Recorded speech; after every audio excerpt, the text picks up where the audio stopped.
des arts de la rue et le théâtre en langue basque avaient trouvé leur paradis. C'est en tout cas ce qu'essaie de proposer Ameka, un lieu de fabrique né en milieu rural et qui ne cesse de s'étendre au Pays basque. Ici se créent et se répètent des spectacles de danse, cirque, théâtre ou des formes hybrides qui bientôt seront joués partout en France. On est à la salle culturelle Arichouli de Lousoa, au Pays basque.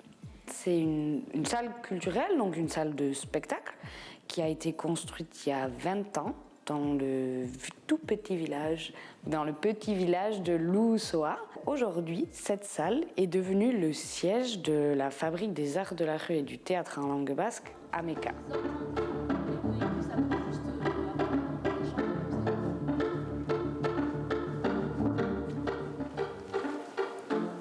Le collectif Balles Perdues, en fait, travaille sur une forme artistique qui est très contemporaine et assez peu commune dans les arts de la rue aujourd'hui, qui est à la fois du théâtre, de la musique, de la vidéo, de la poésie.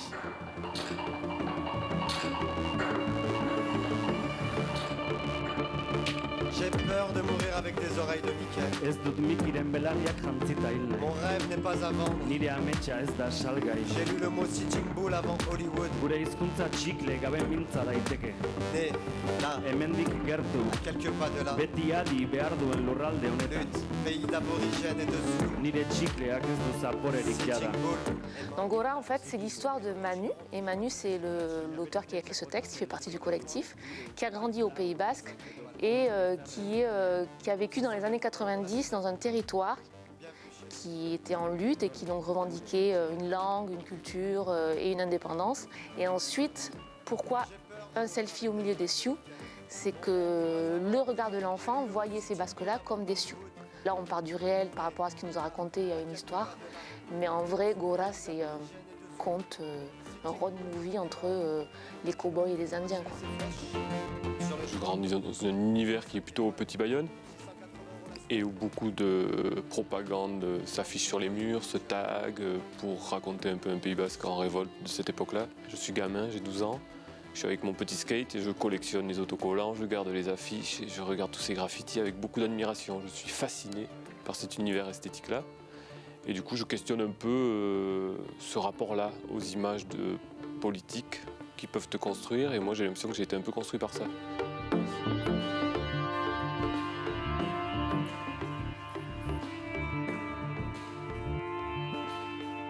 Le projet Ameka, c'est aussi des actions au plus proche du territoire, donc avec de la diffusion qui s'accompagne aussi d'actions de médiation, de présentation auprès de publics essentiellement scolaires.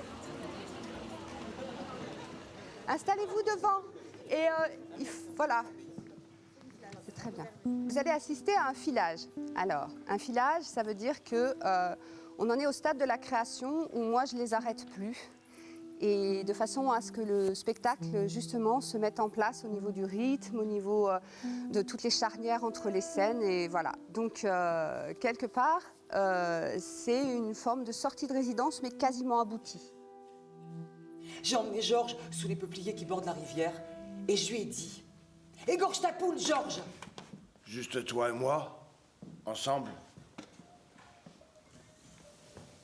On aurait deux maisons. Non, pas toi et moi. Toi et qui tu veux, mais pas moi. On est d'un seul tenant, toi et moi. Plutôt vivre au fond d'un bois qu'avec toi, Pichard. T'as pas une odeur humaine. J'ai rendez-vous avec maître Brochin, le notaire, laisse-moi passer, sois pas con. T'es la femme, je suis l'homme. Une belle cour empierrée. Des pommiers tout autour et des petits dessous. Je ne sors pas de là.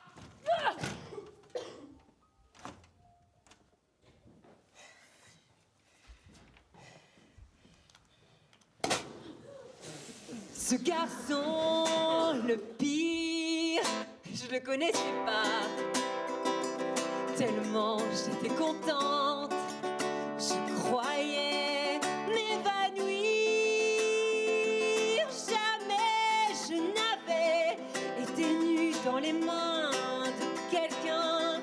Depuis mes premiers jours, à peine emboîtée, pour la première fois de ma vie, emboîtée.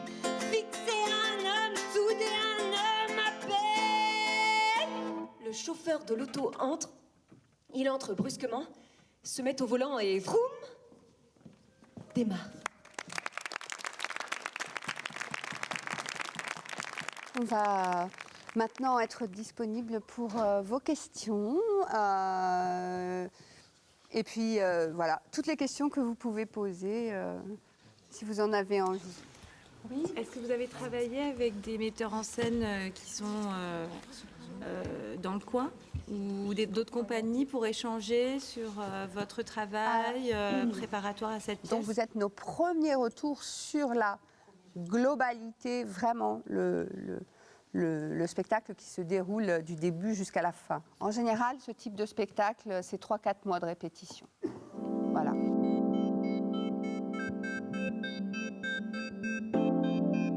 Dans le monde rural, où il y a souvent peu d'équipements adaptés ou adéquats ou spécifiques au spectacle vivant, les arts de la rue permettent d'aller partout. Le fait de développer ces activités culturelles sur l'intérieur du territoire, c'est essentiel. Il serait même politiquement complètement injuste qu'un habitant d'un territoire rural n'ait pas les mêmes droits d'accès à la culture qu'un citadin. Nous accueillons la compagnie Los Galindos, qui est une compagnie catalane qui a la particularité de tourner en yourte et donc de créer des spectacles spécifiquement pour cette yourte, et on les accueille en itinérant sur le territoire.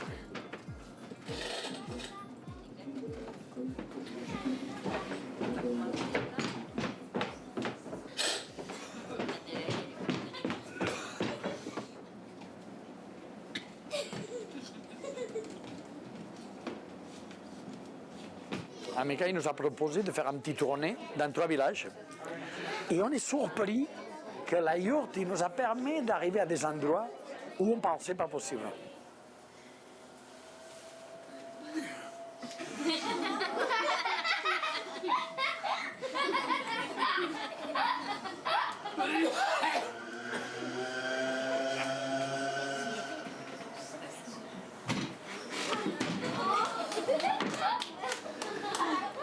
On a réalisé que le fait de créer les propres espaces, ça permet de générer un lieu là où il n'y en a pas.